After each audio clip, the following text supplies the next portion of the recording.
Welcome to Sasi official. இந்த வீடியோவில் என்ன பேச போகிறோம் அப்படின்னு பார்த்தீங்கன்னா, ரஜினி சார் வந்து தர்மனுடைய படப்பிடிப்பில் இப்போ கலந்துக்க போகிறாரு. செகண்ட் ஷெடியூலில் கலந்துக்க போகிறாரு.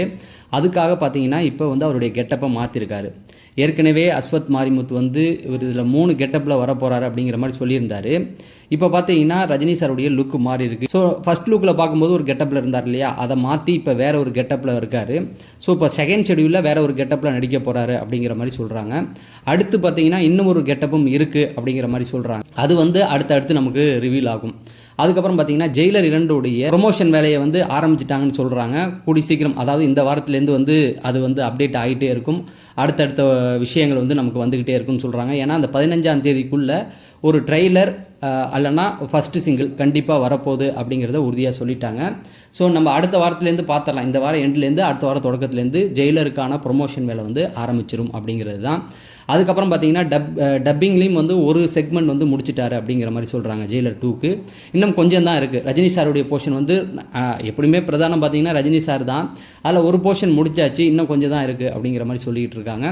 கூடி சீக்கிரம் இது சார்ந்த இன்னும் அப்டேட்டுகளும் வரும் அப்படிங்கிற மாதிரி சொல்கிறாங்க. அதுக்கப்புறம் பார்த்தீங்கன்னா நம்ம அஜித் சார் பார்த்தீங்கன்னா இப்போ சங்கர் சாருடைய ப்ராஜெக்டில் நடிக்க போகிறதா ஒரு செய்தி வந்துகிட்டு இருக்கு. ஸோ அது எப்படி அப்படிங்கிறத நான் சொல்கிறேன். ஏன்னா இப்போ 64வது படத்தில் வந்து ஸ்டார்ட் பண்ணிட்டாங்க. அதுக்கான ஒர்க் வந்து போயிட்டுருக்கு. இந்த படம் முடிச்சதுக்கு அப்புறமேட்டுக்கு நான் ஏற்கனவே சொன்ன மாதிரி மங்காத்தா 2ல் வந்து அஜித் அவர்கள் நடிக்க போகிறாரு அப்படிங்கிற ஒரு செய்தி வந்துக்கிட்டு இருக்குது. முக்கால்வாசி பேர் வந்து அதை கன்ஃபார்ம் பண்ணுறாங்க. ஏன்னா ரொம்ப வருஷமாக அந்த ஒரு விஷயத்துக்காக வந்து ரசிகர்கள் காத்துக்கிட்டு இருக்காங்க அப்படிங்கிறது அஜித்துக்கு தெரியும்.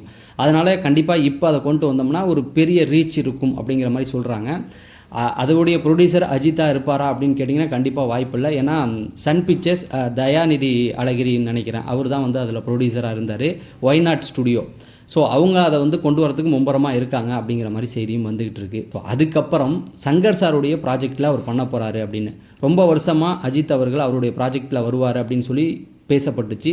முக்கியமாக எந்திரன் படத்தில் கமல் நடிக்கிறதா இருந்தது. அதுக்கு முன்னாடி பார்த்தீங்கன்னா அஜித் தான் பண்ண போகிறாரு அப்படின்னு சொல்லிட்டு இருந்தாங்க. அப்புறம் முதல்வன் படத்துலையும் அவர் நடிக்க போகிறாருன்னு சொல்லிட்டு இருந்தாங்க. இப்போ அதுக்கான ஒரு வாய்ப்பு வந்திருக்குன்னு சொல்கிறாங்க. ஏன்னா சங்கர் அவர்கள் பார்த்தீங்கன்னா வேல்பாரி கதையை தான் எடுக்க திட்டமிட்டிருந்தார். ஆனால் அவருக்கு இதுக்கு முன்னாடி 2 படங்கள் கேம் சேஞ்சர், இந்தியன் 2 இந்த 2மே அவருக்கு அவுட் ஆனதுனால ப்ரொடியூசர்ஸ் வந்து அவரை நம்ப மாட்டுறாங்க. ஏன்னா பெரிய ப்ராஜெக்ட் காலி பண்ணி விட்டாருன்னா என்ன ஆகுறது அப்படின்னு.